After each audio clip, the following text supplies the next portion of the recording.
বিসমিল্লাহির রহমানির রহিম। শুভরাত্রি। আশা করি আপনারা সবাই ভালো আছেন। আমরা সিআরপিসির ৬ষ্ঠ নম্বর ক্লাসে যুক্ত হয়েছি।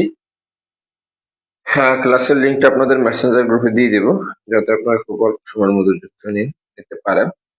সাউন্ড এবং আদার্স ইস্যু নিয়ে যদি কোনো সমস্যা থাকে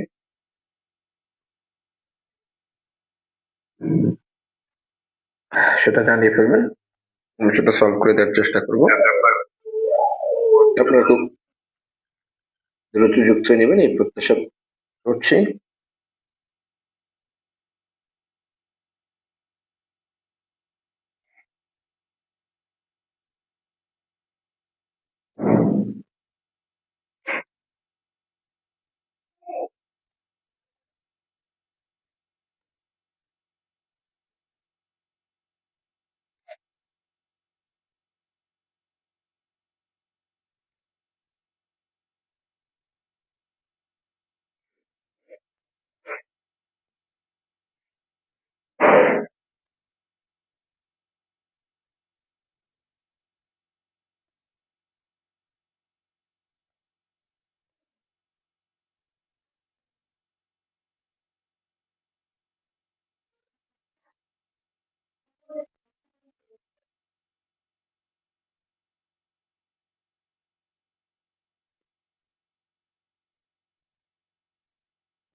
আপনাদের জন্য অপেক্ষায়।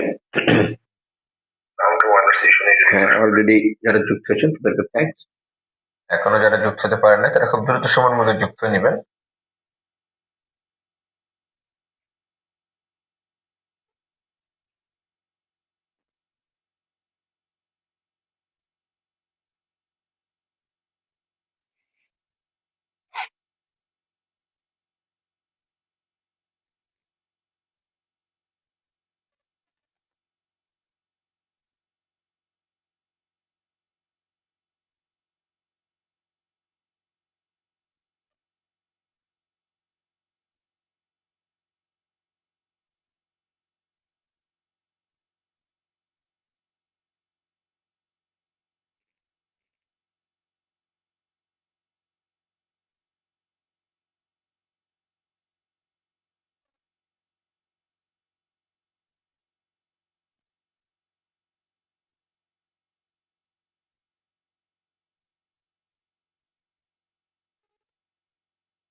ঠিক আছে, আমরা চলে যাই আস্তে আস্তে ক্লাসে। আপনারা যারা ইতিমধ্যে যুক্ত হয়েছেন তাদেরকে থ্যাংকস। যারা যুক্ত হয়ে নিতে পারেন নাই তারা স্বল্প সময়ের মধ্যে যুক্ত হয়ে নেবেন। সর্বশেষ যে ক্লাস ছিল সেই ক্লাসে আমরা দেখেছিলাম যে একটা ফৌজদারি মামলা আমরা মূলত হচ্ছে আমরা তিনটে স্তরে বিভক্ত করেছিলাম। সেই তিনটে স্তরের মধ্যে অলরেডি আমাদের দুইটা স্তরে প্রায় শেষ। তো সর্বশেষ ক্লাসে আমরা দেখেছিলাম একটা ফৌজদারি মামলা কিভাবে বিচার করা হয় সেটা দেখেছি, কোন কোন আদালত কিভাবে বিচার করে, চার্জ গঠন সম্পর্কে আমরা জেনেছি। এরপরে চার্জ গঠন ছাড়াও যে অন্যান্য কার্যক্রম আছে সেই কার্যক্রম গুলো নিয়ে আমরা কথা বলছি আজকে। আজকের যে সেশন আছে সেই সেশনে প্রথমে আমরা কথা বলবো রায় নিয়ে কথা বলবো, এবং এই রায় দেওয়ার মাধ্যমে ফৌজদারি আদালতের যে কার্যক্রম আছে সেই কার্যক্রমটা শেষ হয়। তাহলে আমরা সর্বশেষ ক্লাসে রায়ের আগ পর্যন্ত দেখেছিলাম, অর্থাৎ আমরা দেখেছিলাম যে আচ্ছা, হ্যাঁ, রায়ের আগ পর্যন্ত দেখেছিলাম। তো সেই রায়ের বিষয় নিয়ে আজকে আমরা কথা বলবো, রায় কিভাবে প্রদান করে, এরপরে রায় কিভাবে কার্যকর করা হয় সেই বিষয়টা নিয়ে কথা বলবো। আচ্ছা, আমরা রায়ের একটু আমাকে স্মরণ করিয়ে দিবে যে আমরা রায়ের কোন পর্যায় পর্যন্ত দেখেছিলাম। আমরা 345 ধারায় সম্ভবত শেষ করেছিলাম। আজকে আমরা রায় নিয়ে কথা বলবো, ফৌজদারি আদালতের যে রায়ের কার্যক্রম সেটা নিয়ে কথা বলবো। তো চলে যাই আজকের সেশনে, আমরা রায় নিয়ে কথা বলবো। রায় নিয়ে আমাদের ফৌজদারি কার্যাবলী 366 থেকে 373 ধারা পর্যন্ত আলাপ করেছে রায় নিয়ে। তাহলে আমরা দেখি যে প্রত্যেকটা আদালতের কার্যক্রমে রায়ের বিষয়টা থাকে 366 থেকে 373। তাহলে রায়ের যে বিষয়টা আছে, এই রায়ের বিষয়টা রায় হচ্ছে একটা ফর্মাল প্রোনাউন্সমেন্ট, অর্থাৎ আদালতের একটা ফর্মাল ডিসিশন বা ফর্মাল ঘোষণা। আনফর্মাল শব্দের অর্থ হচ্ছে আনুষ্ঠানিক ঘোষণা। এখন যদি কোনো আদালত, সেটা হোক দেওয়ানি আদালত অথবা ফৌজদারি আদালত, সে যদি তার কোনো সিদ্ধান্ত জানাতে চায় তাহলে তার সিদ্ধান্তটা মূলত হচ্ছে আদালত, সংশ্লিষ্ট আদালত রায়ের মাধ্যমে জানিয়ে থাকে। তাহলে সেটা নিয়ে আমরা একটু দেখি যে রায় কিভাবে দিবে। প্রথমত বলা হয়েছে 366 ধারায় যে আদালত প্রকাশ্য আদালতের রায় প্রদান করতে হবে। প্রকাশ্য আদালতের রায় প্রদান করতে হবে। রায় প্রকাশ্য আদালতে বলতে বোঝায় যে একটা হচ্ছে আদালত খাস কামরায় রায় দিতে পারবে না, আদালতকে দিতে হবে ওপেন কোর্টে, এবং এই রায়টা তাকে ডিক্লেয়ার করতে হবে, অর্থাৎ তাকে ঘোষণা করে দিতে হবে যে আমি এই দণ্ড আপনাকে দিলাম। তাহলে 366 ধারা যদি দেখেন তাহলে দেখবেন the judgment is every trial in any criminal court or original decision shall be pronounced or the substances such judgment shall be explained। এবং এই প্রকাশ্য আদালতে দেখেন এরপর বলছি in open court either immediately after the termination of the trial. তাহলে এটাকে কি করবে, ওপেন কোর্টে দিবে,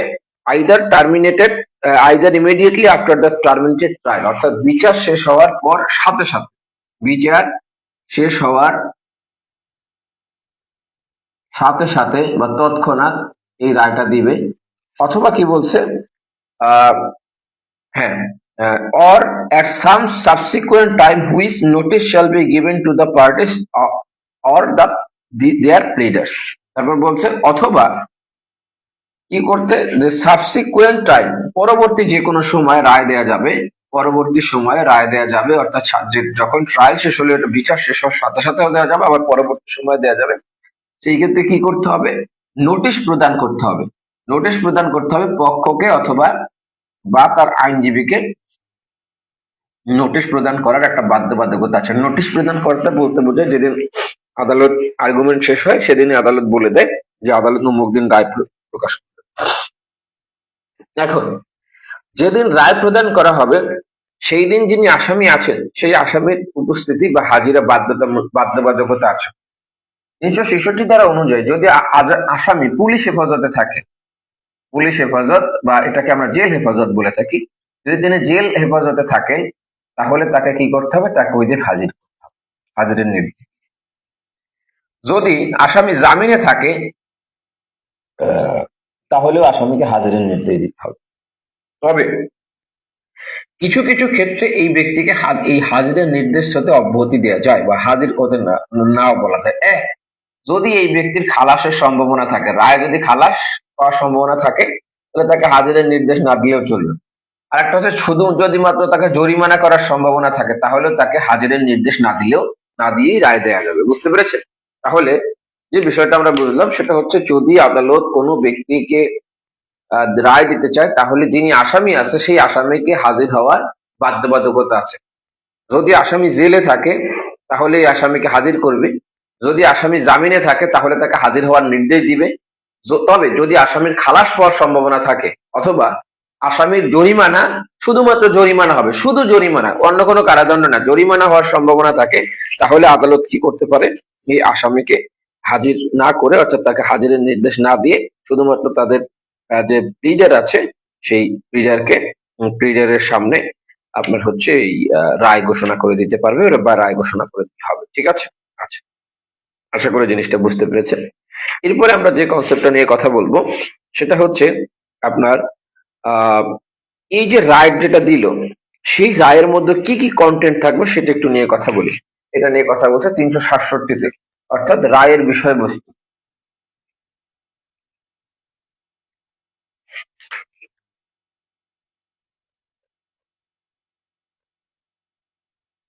তাহলে রায়ের বিষয়বস্তুর মধ্যে প্রথমে বলেছে language of judgment, content of judgment. তাহলে দুইটা বিষয় বলছে 367-তে, যে রায়ের ভাষা কি হবে এবং এটার বিষয়বস্তু কি থাকবে। তাহলে প্রথমে বলছে আদালতের ভাষা অথবা ইংরেজি ভাষায় রায় হবে। তাহলে রায়ের ভাষা হবে আদালতের ভাষা অথবা ইংরেজি যে ভাষা আছে এই ইংরেজি ভাষায় আদালত রায় প্রদান করবে। এরপরে বলা হয়েছে যে এই যে আদালত যে রায়টা দিল, এই রায়ের ক্ষেত্রে কন্টেন্ট কি কি হবে, কি কি উপাদান রায়ের মধ্যে থাকবে। তাহলে প্রথমে বলা হয়েছে যে এই যে রায় আছে এই রায় বিচার্য বিষয় উল্লেখ থাকবে, বিচার্য বিষয়, অর্থাৎ যে আদালত যে রায়টা দিল কি বিষয়ের উপর বিচার করে আদালত রায় দিল এটাকে বলা হয় বিচার্য বিষয় উল্লেখ থাকবে। তারপর বলা হয়েছে আদালত যে সিদ্ধান্ত দিল সেই সিদ্ধান্ত উল্লেখ থাকবে, সিদ্ধান্ত কি সিদ্ধান্ত দিল। এরপর আদালত সিদ্ধান্তের যে কারণ আছে সিদ্ধান্তের কারণ উল্লেখ করবে। তাহলে আদালত বিচার্য বিষয় উল্লেখ করবে, আদালত যে ডিসিশনটা দিল সেই ডিসিশনটা উল্লেখ করবে এবং এই ডিসিশন আদালত কেন দিল সেই বিষয়টা উল্লেখ করবে। ঠিক আছে, তাহলে এবং যে বিষয় বলা হয়েছে যে এই যে যে রায় আছে এই রায়ের কিন্তু এই বিষয়গুলো থাকাটা ম্যান্ডেটরি। একটা রায় কি থাকে, রায় হচ্ছে থাকে আপনার এই রায়ের, ফৌজদারি মামলার রায়টা কেন গুরুত্বপূর্ণ। ফৌজদারি মামলার যে জাজমেন্ট বা রায়, ফৌজদারি মামলায় দুই ধরনের অ্যাডজুডিকেশন পায়। একটা হচ্ছে আদেশ। আদেশ মানে হচ্ছে আপনি রায়ের পূর্বে যে কোনো আবেদন করতে পারেন, আবেদনের প্রেক্ষিতে আদালত যে সিদ্ধান্তটা দেয় সেটাকে বলা হয় অর্ডার। তাহলে এই আর একটা হচ্ছে জাজমেন্ট।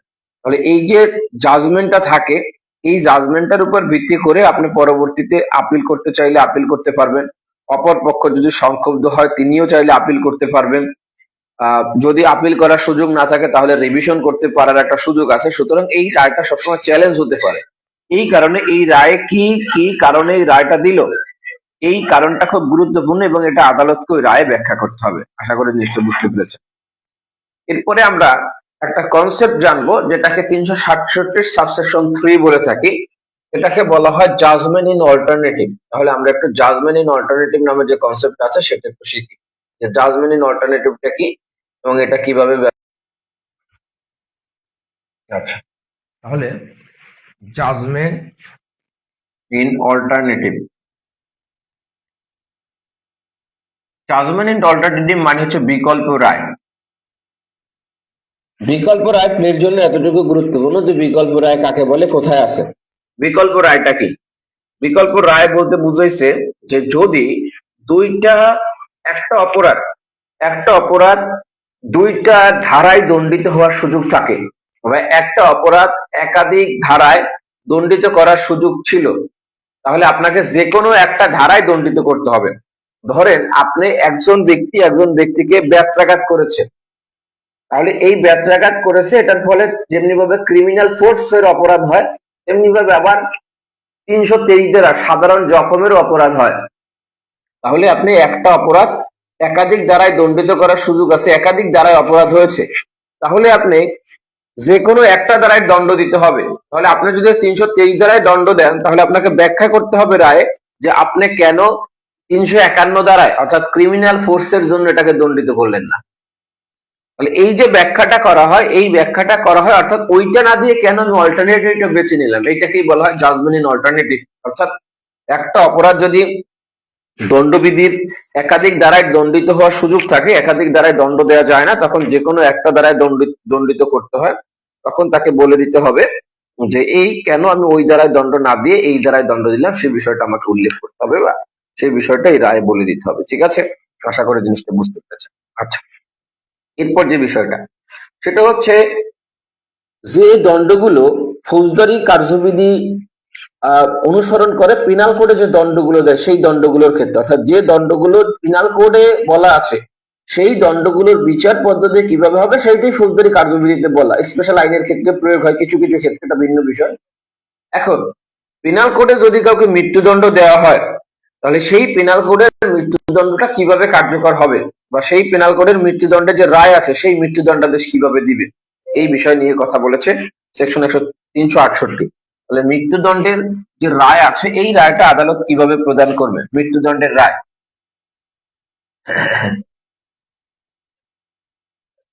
মৃত্যুদণ্ডের রায় নিয়ে 368-তে বলছে কোন ব্যক্তিকে মৃত্যুদণ্ডাদেশ প্রদান করা হলে উক্ত দণ্ডাদেশ নির্দেশ থাকবে যে মৃত্যু না হওয়া পর্যন্ত তার গলায় ফাঁসি ঝুলিয়ে রাখতে হবে। অর্থাৎ এই মৃত্যু না হওয়া পর্যন্ত ফাঁসি ঝুলিয়ে রাখতে হবে। মৃত্যুদণ্ডের ক্ষেত্রে এটা রায় উল্লেখ থাকবে, মৃত্যু না হওয়া পর্যন্ত, না হওয়া পর্যন্ত ফাঁসিতে ঝুলিয়ে রাখতে হবে,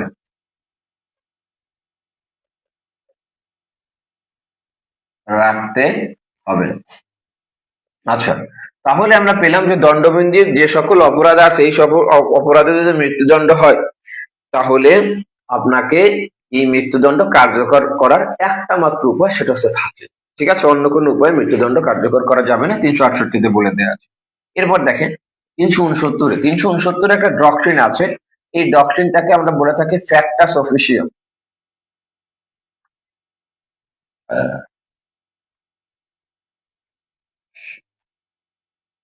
ফ্যাক্টাস অফিসিয়াম,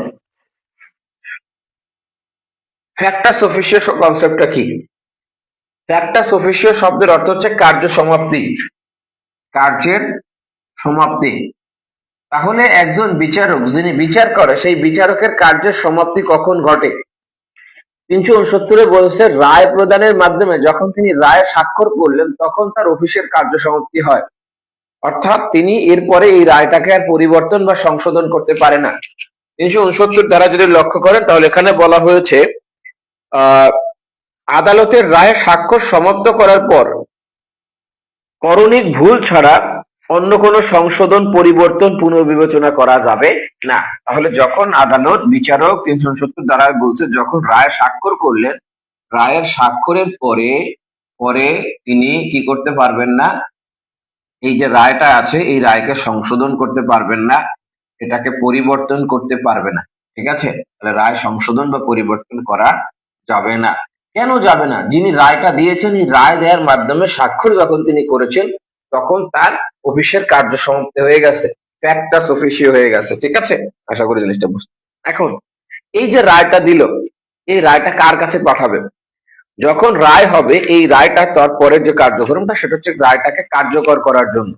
তাহলে এই রায়টাকে কার্যকর করার জন্য যিনি, যে আদালত রায় দিল তাকে একটা অবগত করতে হবে। তাহলে এই অবগত কাকে কাকে করতে হবে? 373 দ্বারাই বলছে যে এই অবগতটা করতে হবে যিনি, যে আদালত রায় দিয়েছে, যে আদালত রায় দিয়েছে সেই রায়ের বিষয়টা প্রথমে তিনি অবগত করবেন সিজেএম।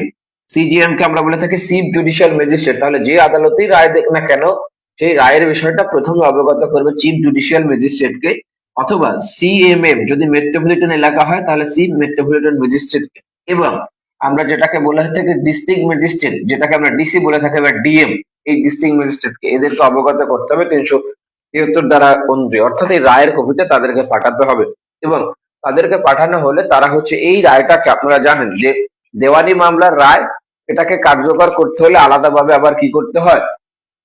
আবেদন করতে হয়। কিন্তু ফৌজদারি মামলার রায় কার্যকর করার জন্য আলাদাভাবে আবেদন করতে হয় না। সরকার এটাকে নিজে এটাকে বলা হয় অফেন্স এগেইনস্ট স্টেট বা রাষ্ট্রের বিরুদ্ধে অপরাধ হিসাবে গৃহীত করে বা গণ্য করে এই রায়টাকে কার্যকর করার ব্যবস্থা গ্রহণ করে। আশা করি জিনিসটা বুঝতে পেরেছেন। কোনো কোশ্চেন আছে কিনা?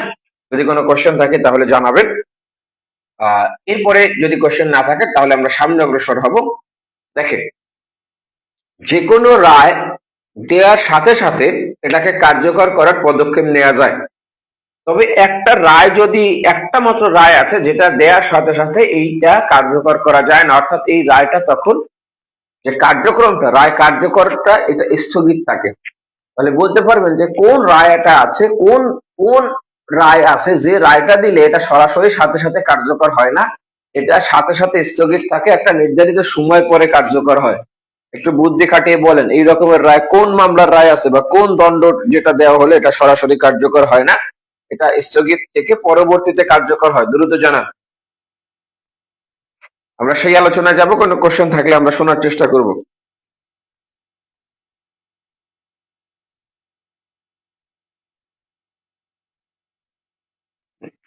কোশ্চেন না বুঝলে জানাতে পারেন। আপনাদের একটা কোশ্চেন করেছি, যে বলেছি সব রায় সাথে সাথে কার্যকর হয়, কিন্তু একটা রায় আছে যেটা একটা নির্ধারিত সময় পর্যন্ত স্থগিত থাকবে, এরপরে এটা একটা নির্ধারিত সময় পরে কার্যকর হবে, সেইটা কোনটা রায়?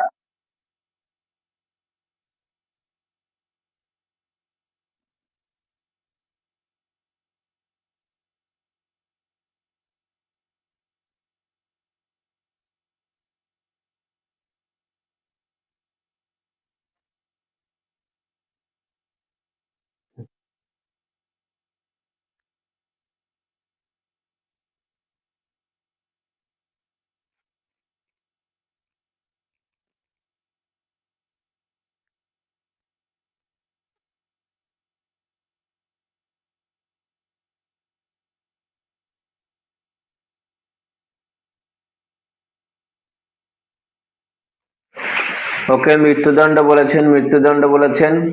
আপনারা তো ভালো বুদ্ধিমান আছেন। অন্য কোনো মতামত আছে মৃত্যুদণ্ড ছাড়া?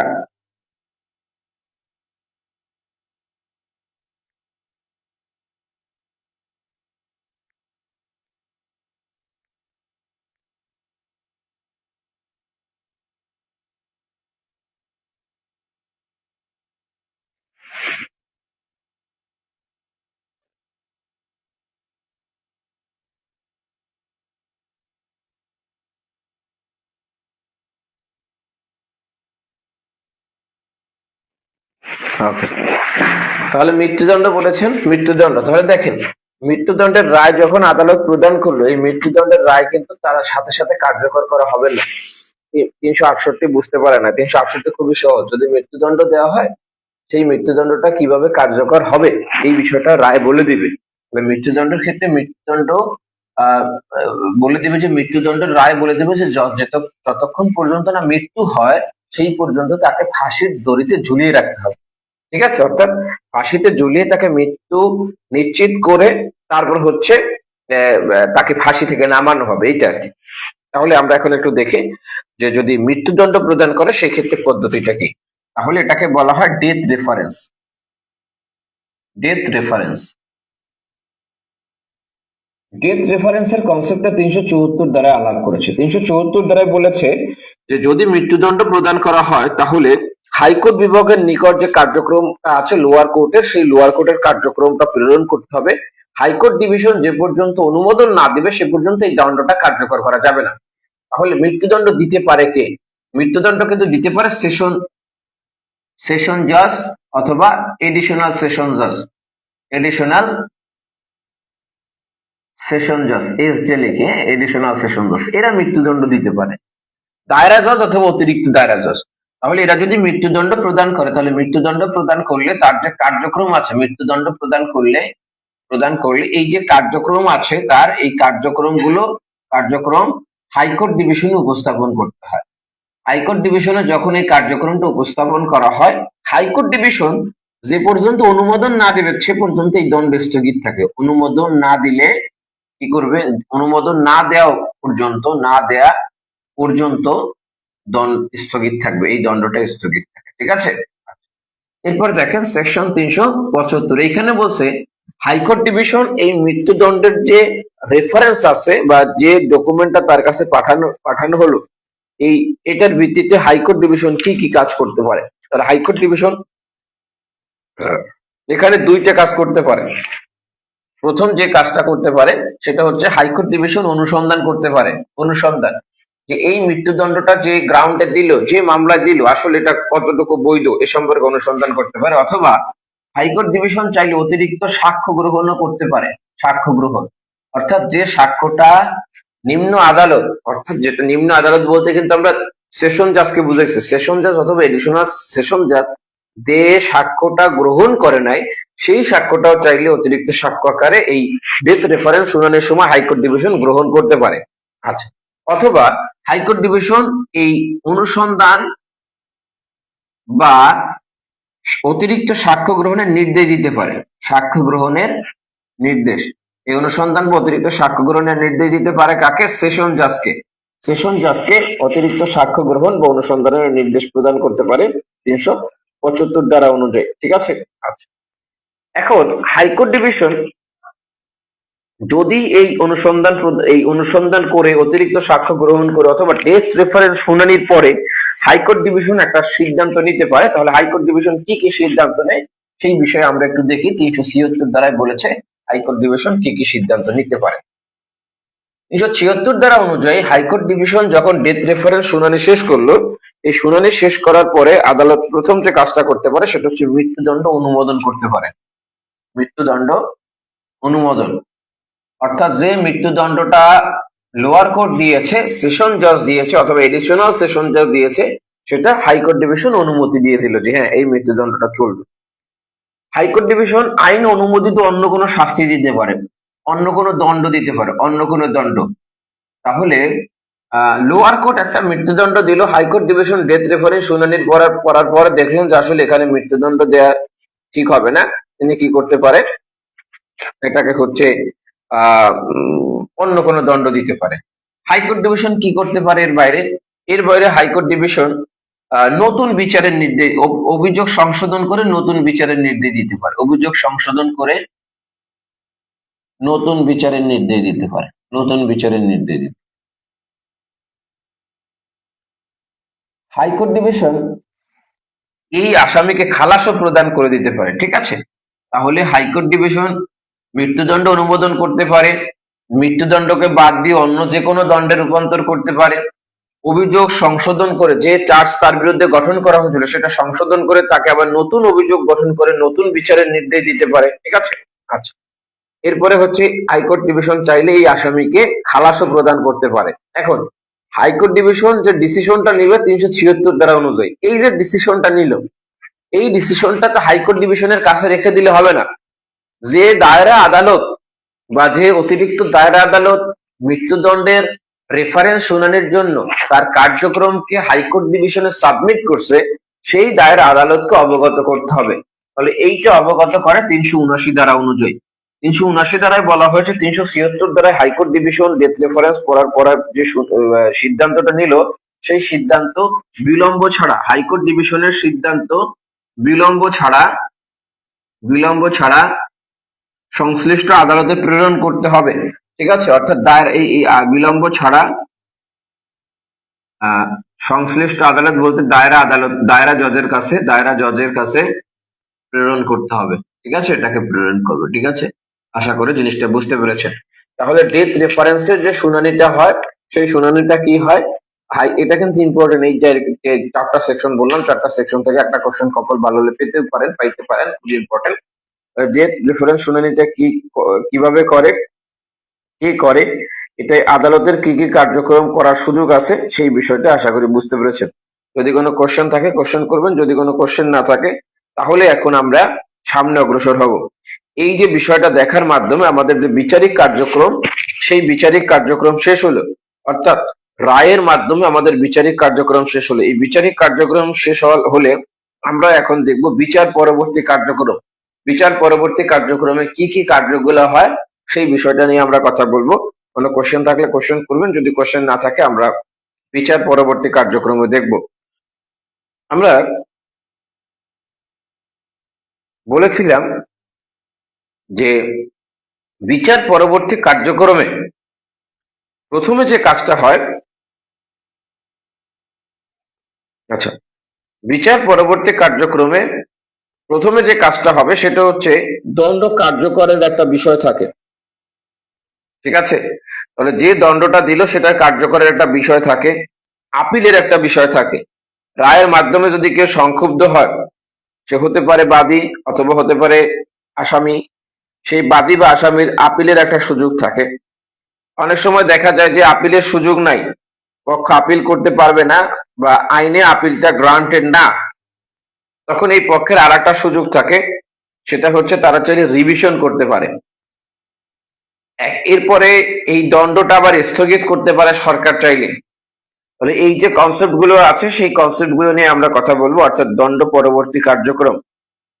তাহলে আমরা দণ্ড পরবর্তী কার্যক্রমের প্রথম যে কার্যক্রমটা দেখব সেটা হচ্ছে আমরা দেখব দণ্ড কার্যকর, ঠিক আছে। তাহলে আমরা আগেই বলেছি যে ফৌজদারি মামলার যে দণ্ড আছে সেই ফৌজদারি মামলার দণ্ডটা সরাসরি আদালত যে রায় দিল সেই রায়ের ভিত্তিতে সরকার এটাকে কার্যকর করে বা সরকার এটাকে বাস্তবায়ন করার ব্যবস্থা গ্রহণ করে।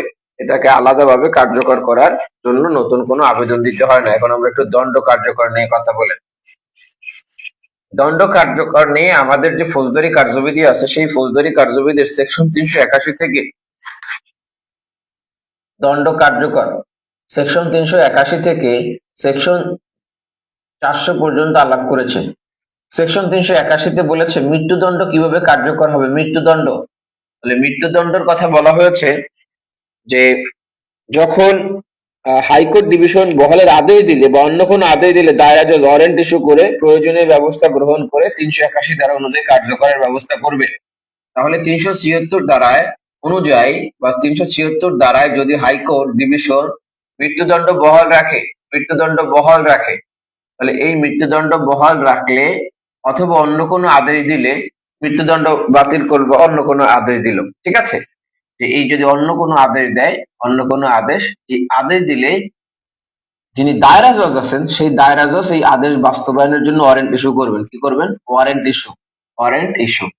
এখন ওয়ারেন্ট ইস্যু, এই ওয়ারেন্ট মানে হচ্ছে গ্রেফতারি পরোয়ানা না, গ্রেফতারি পরোয়ানা না, এই ওয়ারেন্ট বলতে বুঝে হচ্ছে দণ্ড কার্যকরের পরোয়ানা। তাহলে একটা হচ্ছে অ্যারেস্ট ওয়ারেন্ট আর একটা হচ্ছে দণ্ড কার্যকরের ওয়ারেন্ট। এটা হচ্ছে দণ্ড কার্যকরের ওয়ারেন্ট। ধরেন মৃত্যুদণ্ড দিল, তখন এই যে মৃত্যুদণ্ড অনুমোদন দিলে মৃত্যুদণ্ডের ওয়ারেন্টটা যদি ওই আসামি জেল হেফাজতে থাকে তাহলে জেলার বরাবর পাঠিয়ে দিবে, যদি তিনি জেল হেফাজতে না থাকে তাহলে তাকে গ্রেফতার করে মৃত্যুদণ্ড কার্যকরের নির্দেশ প্রদান করবে। এটা হচ্ছে দণ্ড কার্যকরের ওয়ারেন্ট। তাহলে এই ওয়ারেন্টটা জারি করবে এবং এই ওয়ারেন্ট অনুযায়ী কার্যকর হয়ে 400 ধারা অনুযায়ী এটাকে আদালতের কাছে ফেরত আসবে। বুঝতে পেরেছেন? আশা করি বুঝেছেন। 382 ধারায় বলছে যে এই মৃত্যুদণ্ডটাকে স্থগিত করার একটা সুযোগ আছে। তাহলে মৃত্যুদণ্ড স্থগিত করা যায় কখন? কি স্থগিত করতে পারে? হাইকোর্ট ডিভিশন 382 ধারা অনুযায়ী স্থগিত করতে পারে। কখন? যদি দেখা যায় যে কোনো গর্ভবতী নারীর মৃত্যুদণ্ড হয়েছে, তাহলে কে স্থগিত করতে পারবে? High court division. কোন ক্ষেত্রে? যদি গর্ভবতী নারীর মৃত্যুদণ্ড হয়, এই গর্ভবতী নারীর মৃত্যুদণ্ড হলে এই দণ্ডটাকে স্থগিত করতে পারে, অথবা অন্য কোন দণ্ডে, যেটাকে আমরা বলে থাকি সাধারণত যাবজ্জীবন কারাদণ্ড, তিনিকে এই মৃত্যুদণ্ড না দিয়ে তার সাজা কমিয়ে যাবজ্জীবন কারাদণ্ড দিতে পারে। সাজা কমিয়ে লাইফ ইমপ্রিজনমেন্ট বা যাবজ্জীবন কারাদণ্ড আমরা বলতে পারি। যাবজ্জীবন কারাদণ্ড, এই যাবজ্জীবন কারাদণ্ড দিতে পারে। তাহলে সাজা স্থগিত রাখতে পারে। কোন পর্যন্ত স্থগিত রাখবে? যে পর্যন্ত তিনি সন্তান প্রসব না করবেন। অথবা আদালত চাইলে, কোন আদালত? খুব গুরুত্বপূর্ণ, সরকার না কিন্তু আদালত, হাইকোর্ট ডিভিশন সাজা কমিয়ে তাকে যাবজ্জীবন কারাদণ্ড। আচ্ছা, এরপর যে বিষয়টা সেটা হচ্ছে মৃত্যুদণ্ড ছাড়া যদি অন্য কোনো দণ্ড হয় সেটাকে কিভাবে কার্যকর হবে। 383 ধারায় বলছে অন্যান্য দণ্ড কার্যকরের উপায় নিয়ে কথা বলছে। অন্যান্য দণ্ড, এই অন্যান্য দণ্ড কার্যকরের উপায় হচ্ছে যে আদালত দণ্ড দিবে সেই দণ্ড প্রদানকারী আদালত দণ্ড কার্যকরের পরোয়ানা ইস্যু করবে। এই পরোয়ানা মূলে দণ্ড কার্যকর হবে। তাহলে অন্যান্য দণ্ড কিভাবে কার্যকর হবে? দণ্ড প্রদানকারী আদালত দণ্ড কার্যকরের পরোয়ানা ইস্যু করবে। এই পরোয়ানার ভিত্তিতে কি হবে? এই দণ্ডটা কার্যকর হবে। ঠিক আছে, আশা করি জিনিসটা বুঝতে পেরেছেন। এখন আমরা অনেক সময় দেখতে পারি যে আদালত শুধুমাত্র জরিমানা করেছে, ঠিক আছে, অর্থাৎ আদালত শুধুমাত্র অর্থদণ্ড দিয়েছে। এখন অর্থদণ্ডের ক্ষেত্রে আমরা বলে থাকি যে অর্থদণ্ডের যে লায়াবিলিটিটা থাকে সেই লায়াবিলিটিটা থাকে শুধুমাত্র পক্ষের, অর্থাৎ অর্থদণ্ডের লায়াবিলিটিটা পক্ষের যে সম্পত্তি আছে সেই সম্পত্তির উপর থাকে। তাহলে যেহেতু অর্থদণ্ডের লায়াবিলিটিটা ওই পক্ষের সম্পত্তির উপর থাকে, তাহলে আমরা একটু এখন দেখার চেষ্টা করব যে এই ধরনের অর্থদণ্ডটাকে আমরা কিভাবে কার্যকর করতে পারি। তাহলে আমরা এখন একটু দেখি অর্থদণ্ড কার্যকরের বিষয়।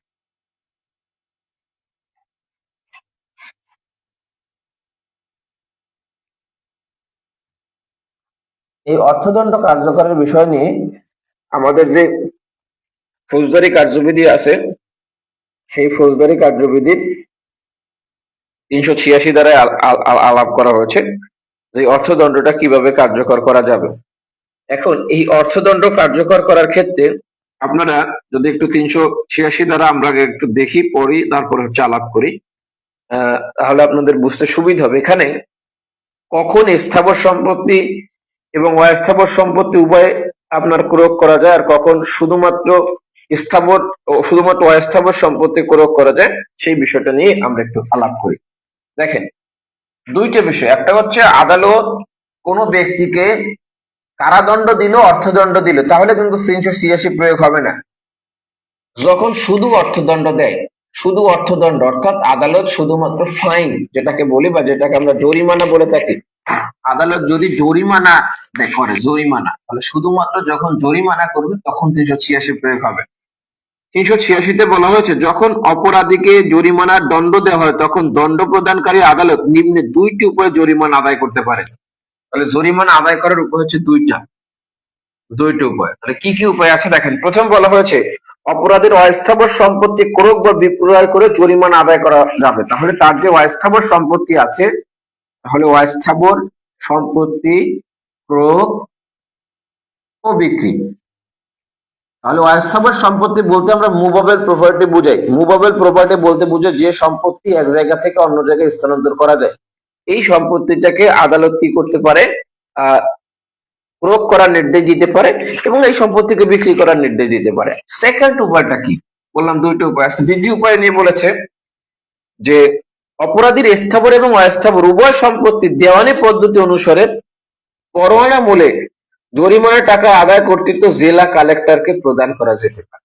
ঠিক আছে, এখন আরেকটা বলছে তার স্থাবর এবং অস্থাবর সম্পত্তি, এই অস্থাবর সম্পত্তি কি বলছে, উভয় সম্পত্তি দেওয়ানি পদ্ধতি অনুসারে জরিমানা আদায় করা যাবে, জরিমানা আদায়। এখন এই আদায়ের ক্ষমতা কাকে দিবে বলছে, জেলা কালেক্টর, জেলা কালেক্টর, এটা আদালত দিতে পারে। এখন দেখেন, যদি জেলা কালেক্টর বলতে আমরা ডিসি বুঝাই, ডিসি কে বলে থাকি, তিনি হচ্ছে জেলার কালেক্টর, তাহলে আদালত জেলা কালেক্টরকে এই ক্ষমতা দিতে পারে যে দেওয়ানি পদ্ধতি অনুসরণ করে জরিমানাটা আদায় করেন। তাহলে দেওয়ানি পদ্ধতি অনুসরণ করে তার স্থাবর বা অস্থাবর সম্পত্তি উভয় সম্পত্তি, স্থাবর এবং উভয় সম্পত্তি ক্রয় করবে, ক্রয় করে এটাকে টাকা জমা দেওয়ার একটা নির্দিষ্ট সময় দেবে, টাকা জমা না দিতে পারলে এই সম্পত্তি বিক্রি করে তারপর হচ্ছে আদায় করবে। তাহলে প্রশ্নটা ছিল কখন শুধু অস্থাবর সম্পত্তি বিক্রি করা যাবে, যদি দেখা যায় যে জেলা কালেক্টরকে ক্ষমতা দেওয়া হয় না, এই জেলা কালেক্টরকে ক্ষমতা দেওয়া ছাড়াই আদালত অস্থাবর সম্পত্তি বিক্রি করে দিতে পারবে। আর যদি জেলা কালেক্টরকে ক্ষমতা দেওয়া হয় তাহলে স্থাবর অস্থাবর উভয় সম্পত্তি বিক্রি করে এটাকে আদায় করার সুযোগ আছে। এখন এই যে জরিমানাটা করা হলো, জরিমানাটা পক্ষ চাইলে, যিনি আসামি আছেন তিনি চাইলে কিস্তিতে দেওয়ার আবেদন করতে পারেন, কিস্তিতে। তাহলে মনে রাখবেন, যদি তাকে কিস্তিতে দিতে হয় তাহলে তাকে 6 মাসের মধ্যে, দণ্ড প্রদানের 6 মাসের মধ্যে তাকে আবেদন করতে হয়। ঠিক আছে, আচ্ছা, এই যে তাকে যে কিস্তি বলতে হচ্ছে ধাপে ধাপে দেওয়ার যে সুযোগ দিল বা ইনস্টলমেন্টে দেওয়ার যে সুযোগ দিল, তার প্রত্যেকটা এক ইনস্টলমেন্ট থেকে প্রত্যেক কিস্তির ব্যাপ্তি হবে সর্বনিম্ন 30 দিন, সর্বনিম্ন 30 দিন। এই 30 দিন করে, সর্বনিম্ন 30 দিন করে তিনি এই টাকাটা 2 বা 3 কিস্তিতে আদালত যেভাবে নির্ধারণ করে সেইভাবে তিনি এই টাকাটা পরিশোধ করতে পারবেন বা পরিশোধ করার সুযোগ আছে। আশা করি জিনিসটা বুঝতে পেরেছেন। যদি কোশ্চেন থাকে কোশ্চেন করতে পারেন। যদি অনধিক 30 দিনের ব্যবধানে পরিশোধ করতে হবে। ঠিক আছে, এটা বলছে 388-তে, 2 বা 3 কিস্তিতে এটা করতে পারে এবং হচ্ছে more than 30 days from the date of order, before the date not more than 30 days, not more than, সর্বনিম্ন না, এটা ব্যক্তি সর্বনিম্ন না বলে নট মোর দ্যান, মানে সর্বোচ্চ 30 দিন ব্যবহার, সর্বোচ্চ 30 দিনের গ্যাপ রেখে দেখে এই কিস্তির টাকাটা আদায় করার সুযোগ, সর্বনিম্ন না সর্বোচ্চ হবে শব্দটা। আশা করি জিনিসটা বুঝতে পেরেছেন। এটা এই কনসেপ্টটা 388 ধারায় বলা আছে, যদিও ধারাটা মনে রাখার প্রয়োজন নাই, এই ধারাটা গুরুত্বপূর্ণ না অতটা। ঠিক আছে, এটা যদি বোঝা যায় তাহলে আমরা চলে যাব সেকশন 399 দেখব, এর 399 দেখলে চলবে, 400 দেখার অত প্রয়োজন নাই। 400 দেখা হলে যখন আদালতে যে ফেরত আসবে, যে দণ্ডটা যে ওয়ারেন্টটা ইস্যু করলো সেটা আদালতে আবার ফেরত আসবে, এইটা কার্যকর করার পরে। এটা না দেখলেও চলবে। 399 এখানে 15 বছরের কম বয়স্ক, 15 বছরের কম বয়স্ক যে ব্যক্তি আছে সেই ব্যক্তিকে যদি কোনো দণ্ড প্রদান করা হয় ব্যক্তি, তাহলে তাকে কিভাবে দণ্ডটা ভোগ করবে? তিনি সংশোধনাগার যেটা আছে সেই স্বাভাবিক স্বাভাবিক যে কারাগার আছে সেই স্বাভাবিক কারাগার থাকবে না, যে শিশুর কিশোর উন্নয়ন যে কেন্দ্র আছে বা যে সংশোধনাগার গুলো আছে সেই সংশোধনাগারে তাকে রাখা হবে। আশা করি জিনিসটা বুঝতে পেরেছেন। যদি কোনো কোশ্চেন থাকে কোশ্চেন করতে পারেন, যদি কোশ্চেন না থাকে তাহলে আমরা সামনে অগ্রসর হব। আমরা দেখব, প্রথম দেখলাম যে রায়ের পরবর্তী যে কার্যক্রম সেটার একটা দেখলাম, যে রায়ের পরবর্তীতে আমরা কি করতে পারি, এই দণ্ড কার্যকর করার একটা বিষয় আছে। এখন আমরা যেটা দেখবো সেটা হচ্ছে আপিলের বিধান দেখার আগে আমরা দেখবো এই রায়টাকে, যেটা দেওয়া হলে সেটাকে স্থগিত করার সুযোগ আছে, এই রায়টাকে দণ্ডকে মওকুফ করার সুযোগ আছে। আর একটা প্রভাব আছে যেটাকে আমরা বলে থাকি ডক্ট্রিন অফ ডবল জিওপার্ডি, বা যেটাকে আমরা বলে থাকি দোবারা দোষ নীতি নামে একটা কনসেপ্ট আছে। আমরা একটু এই বিষয়গুলো নিয়ে আলাপ করব। তাহলে দণ্ড স্থগিত, মওকুফ বা পরিবর্তনের কনসেপ্ট নিয়ে আলাপ করি। তাহলে রায়ের পরে, বিচার কার্যক্রমের পরে প্রথম যে বিষয়টা দেখলাম সেটা হচ্ছে দণ্ড কার্যকর। এখন আমরা যে বিষয়টা দেখবো সেটা হচ্ছে দণ্ড স্থগিত, মওকুফ বা পরিবর্তন কিভাবে করে। দণ্ড স্থগিত বা মওকুফ বা পরিবর্তন। দেখেন, এই বিষয়টা দুইটা সেকশনে বলছে, 401, 402। এখন এইটার আগে একটু ব্যাপার বলেছি যে আদালত দণ্ড প্রদান করলো, দণ্ড প্রদানকারী আদালত, এই দণ্ড প্রদানকারী আদালত কিন্তু দণ্ড স্থগিত, মওকুফ এগুলো করতে পারবে না, পরিবর্তন করতে পারবে না।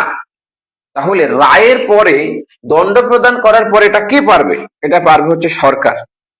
মানে সরকারকে 401 এবং 402 দ্বারাই ক্ষমতা প্রদান করা হয়েছে। 401 এই দ্বারাই বলা হয়েছে যে সরকার কোন দণ্ডিত আসামির দণ্ড কার্যকর স্থগিত রাখতে পারে। তাহলে সরকার 401 অনুযায়ী কি করতে পারে? দণ্ড স্থগিত রাখতে পারে। দণ্ড স্থগিত, এই স্থগিতটা কি? কার্যকর হওয়া থেকে স্থগিত, অর্থাৎ যে কোনো দণ্ড। আমরা দেখলাম হাইকোর্ট ডিভিশন শুধুমাত্র একটা ক্ষেত্রে মৃত্যুদণ্ড স্থগিত রাখতে পারে, কিন্তু সরকার কিন্তু যে কোনো দণ্ড দিয়ে দিয়েছে এবং কার্যকরটা স্থগিত করে দিতে পারে। এরপর কি করতে পারে? শাস্তির সম্পূর্ণ বা যে কোনো অংশ মওকুফ করতে পারে। আবার সরকার শাস্তির, যেটাকে শাস্তির সম্পূর্ণ না রাখলে আমরা সম্পূর্ণ সাজা লিখি, আদালত যে সাজা দিল সে সম্পূর্ণ সাজা অথবা এই যে সাজা আছে এই সাজার কোনো অংশ মওকুফ করে দিতে পারে। ধরেন আদালত সাজা দিল 5 বছরের কারাদণ্ড, 2000 টাকা জরিমানা, আদালত তার সব সাজা মওকুফ করে দিল, তাহলে তার 5 বছরের কারাদণ্ড ভোগ করতে হবে না, 2000 টাকা জরিমানাও করতে হবে না। আদালত একটা অংশ মওকুফ করলো, আদালত বললো যে না, তোমাকে জরিমানা মাফ, তাহলে 5 বছরের কারাদণ্ড ভোগ করতে হবে। আদালত এইভাবে, মানে আদালত না, সরি, যে সরকার এই কাজটা করতে পারে। আচ্ছা, এখন একটা বিষয় আছে, যে বিষয়টা সাবসেকশন 2, যদিও এটা মানা হয় না, এটা সাবসেকশন 2 একটা কনসেপ্ট আছে 401 এর। এখানে বলছে, whenever an application is made to the government for the suspension or remission of sentence, the government may require the presiding judge of the court before or by the conviction was had or confirmed to state opinion as to where the application should be granted or refused. এখানে একটা বিষয় বলা হয়েছে যে ক্ষেত্রে এই ধরনের মওকুফের কোনো আবেদন করা হয়েছে, সেই ক্ষেত্রে যে আদালত দণ্ড দিয়েছে সেই আদালতের একটা মতামত চাইতে হবে, কিন্তু এটা আসলে চায় না। তাহলে যে বিষয়টা বলছে সেটা হচ্ছে, যদি কোন সরকারের কাছে 401 ধারায় কোনো আবেদন আসে, 401 এর সাবসেকশন 1 এর যদি কোনো আবেদন আসে, তাহলে দণ্ড প্রদানকারী আদালতের কাছে একটা মতামত চাইবে। আদালতের কাছে মতামত, এই কি মতামত চাইবে? যেটা মওকুফ করা উচিত কিনা বা দণ্ড হ্রাস করা উচিত কিনা, তাহলে এই সম্পর্কে একটা মতামত চাইবে, কিন্তু যদিও এটা প্র্যাকটিক্যালি চাওয়া হয় না। ঠিক আছে, সরকার নিজে সর্ব মনে করে তো এই কারণে চায় না। এরপর দেখেন 402 কে যে বিষয়টা বলা হয়েছে এটা হচ্ছে দণ্ড হ্রাস বা পরিবর্তনের যে ক্ষমতা। তাহলে সরকার চাইলে যে ব্যক্তিকে দণ্ড দেওয়া হয়েছে তার দণ্ডটাকে হ্রাস করতে পারে। দণ্ডটাকে হ্রাস করা মানে হচ্ছে দণ্ডটাকে কমিয়ে দেওয়া। দণ্ড হ্রাস যেমন হচ্ছে সরকার একজন ব্যক্তিকে আদালত দণ্ড দিল 3 বছরের কারাদণ্ড, সরকার এটাকে হ্রাস করে বললো যে এটা 2 বছর ভোগ করলে হবে। সেকেন্ড আর একটা যে বিষয় বলছে সেটা হচ্ছে সরকার চাইলে এই দণ্ডটাকে পরিবর্তন করতে পারে। পরিবর্তন বলতে যেমন আদালত বলল যে তোমার যে দণ্ডটা হলো এই দণ্ডটা রিগোরাস ইমপ্রিজনমেন্ট মানে সশ্রম কারাদণ্ড, সরকার এটাকে বিনাশ্রম করে দিল, অর্থাৎ পরিবর্তন করে দিল। আবার দেখা গেল যে আদালত একজন ব্যক্তিকে মৃত্যুদণ্ড দিল, সরকার এটাকে যাবজ্জীবন কারাদণ্ডে রূপান্তর করলো। তাহলে এই ক্ষমতা 402 ধারা অনুযায়ী সরকারের রয়েছে। ঠিক আছে, আচ্ছা, এই হচ্ছে দণ্ড স্থগিত, মওকুফ বা পরিবর্তন করার সরকারের যে ক্ষমতা, সেই ক্ষমতা আমরা দেখলাম। এরপরে আমরা দেখব যে একটা রায়ের পরে একটা এই বিষয়ে একটা প্রভাব সৃষ্টি হয়, সেই প্রভাবটা নিয়ে আমরা কথা বলবো। 401 এবং 402 বুঝতে পেরেছেন কিনা, কোনো কোশ্চেন আছে কিনা?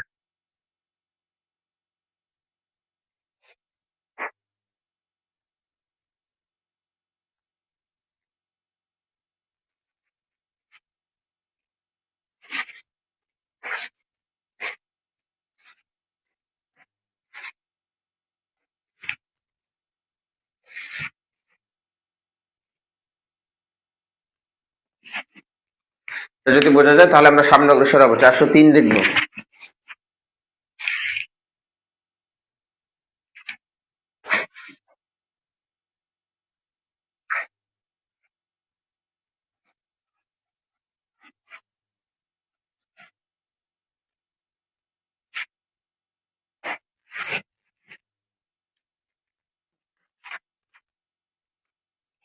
দেখেন 403 খুব গুরুত্বপূর্ণ, রিলি রিটেন সব ক্ষেত্রেই। আমরা একটু 403 থেকে ভালোভাবে দেখি।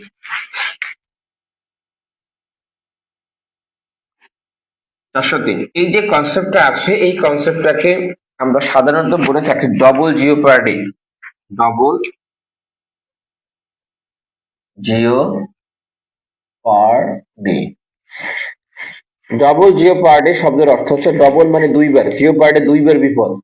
ঠিক আছে, তাহলে দুইবার বিপদ, যেটাকে আমরা খুব সহজে দোবারা দোষ বলে থাকি।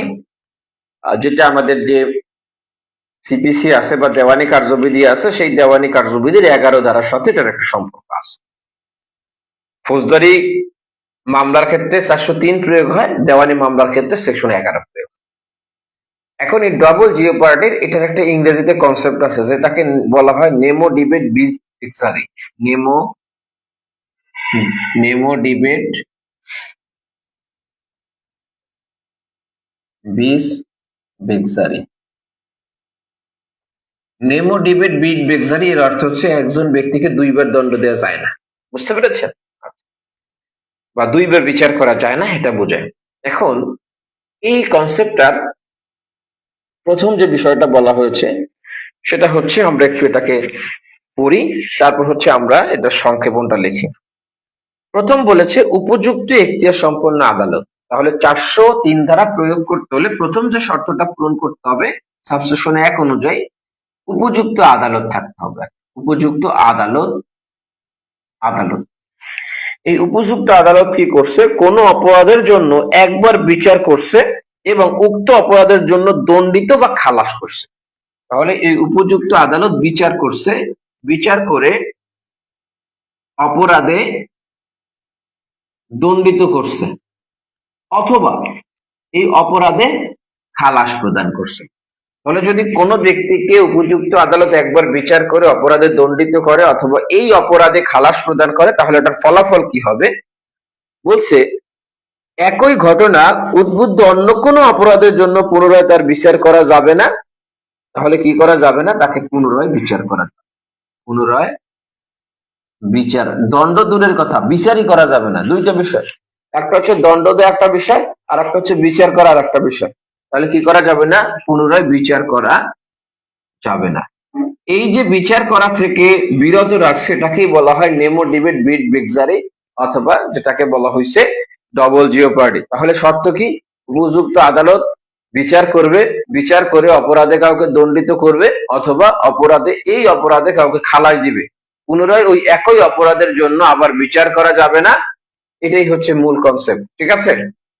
ধরেন একজন ব্যক্তি একবার চুরির অপরাধে অভিযুক্ত হলো, চুরির অপরাধে অভিযুক্ত হওয়ার পরে তিনি কি করছেন, তিনি দণ্ডিত হয়েছেন 1 বছরের কারাদণ্ডে। পরবর্তীতে আবার তাকে চুরির জন্য বিচার করা যাবে না। এখন এইটার কিছু এক্সেপশন বা ব্যতিক্রম আছে। ব্যতিক্রম দেখার আগে আমরা এটার সাথে যে এক্সাম্পল গুলো যায় সেগুলো একটু দেখি, তারপর হচ্ছে ব্যতিক্রম গুলো দেখি। দেখেন, প্রথমে একটা এক্সাম্পল বলেছে ক নাম্বার। আমি যে কথাটা বলেছি সেই কথাটাই বলেছে যে একজন ব্যক্তি চুরি করেছে, চুরির পরে তিনি খালাস পেয়েছে, পরবর্তীতে চুরি বা অপরাধজনক বিশ্বাসভঙ্গের দায়ে তাকে আবার অভিযুক্ত করা যাবে না। অর্থাৎ অভিযুক্ত করা যাবে না বলতে তার বিচার কার্য শুরু করা যাবে না, দণ্ড তো পরের কথা। খ নাম্বার উদাহরণে দেখেন, এখানে বলছে খুনের অপরাধে কর বিচার করা হলো এবং খালাস দেওয়া হলো, তার বিরুদ্ধে দস্যুতার কোনো অভিযোগ নাই, তবে ঘটনা হতে প্রতীয়মান হয় যে খুনের সময় কর দস্যুতা করেছিল, তৎপর তার দস্যুতার জন্য অভিযুক্ত এবং বিচার করা যাবে। দেখেন, দুইটা বিষয়। একটা হচ্ছে আপনি যে অপরাধের বিচার হচ্ছে ওই অপরাধের বিচার করা যাবে না, কিন্তু যে অপরাধের বিচার হয় না সেই অপরাধে কিন্তু আবার কি করা যাবে, বিচার করা যাবে। তাহলে আমরা যে অপরাধে বিচার হয় না, যে অপরাধে বিচার হয়নি, অপরাধে বিচার হয়নি সেই অপরাধে কিন্তু বিচার করা যায়, সেই অপরাধে আবার বিচার করা যাবে, আবার বিচার করা যাবে। যেমন আমরা বলেছি একটু আগে যে একজন ব্যক্তি প্রথম খুনের জন্য খালাস পাইল, কিন্তু দেখা গেল ওই ডাকাতিও করছে, ওই সময় খুন করার পর খুন মানে ডাকাতি করতে গিয়ে খুনটা করেছিল, মর্মে গণ্য হলো। ডাকাতের জন্য তার বিচার হয় নাই, এই একই ঘটনার উপর ভিত্তি করে তাকে কি করা যাবে, আবার বিচার করা যাবে। তাহলে এইটা একটু গুরুত্বপূর্ণ, এখান থেকে কোশ্চেন আসতে পারে। আপনারা খ নাম্বার উদাহরণ দেখবেন, গ নাম্বার উদাহরণ দেখবেন, চ ছ এই উদাহরণগুলো একটু ভালো করে দেখবেন, বিষয়টা বুঝতে পেরেছেন কিনা। তাহলে বললাম যে অপরাধগুলোর জন্য তার বিচার হবে না সেই অপরাধগুলোর জন্য আবার বিচার করা যাবে, কিন্তু যে অপরাধের জন্য বিচার হবে সেই অপরাধের জন্য আবার বিচার করা যাবে না। আশা করি জিনিসটা বুঝতে পেরেছেন। যদি বোঝা যায় তাহলে আমরা সামনে অগ্রসর হব, আর যদি না বোঝা যায়, কোনটা বুঝেন না, যে উদাহরণগুলো দেখতে বললাম সেগুলো একটু ভালো করে দেখবেন। কোশ্চেন আছে কিনা কোনো, দ্রুত জানান।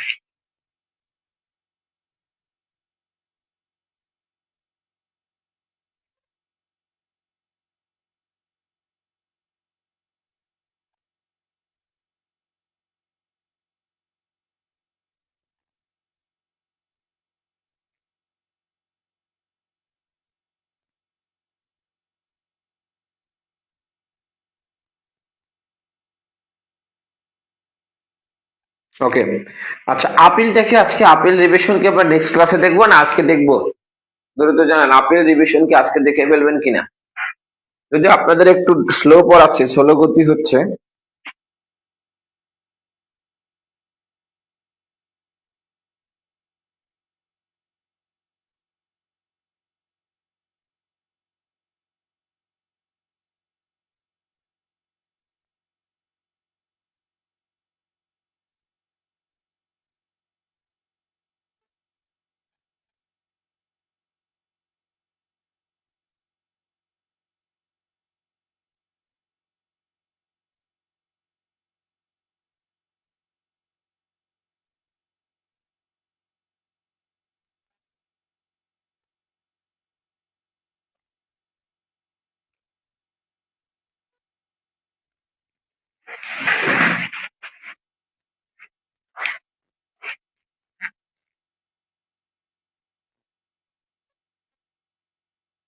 তাহলে আগামীকালকে রাত 9:30টায় আবার ক্লাস হবে। ঠিক আছে, তাহলে ভালো থাকবেন, সুস্থ থাকবেন, আল্লাহ হাফেজ, শুভরাত্রি।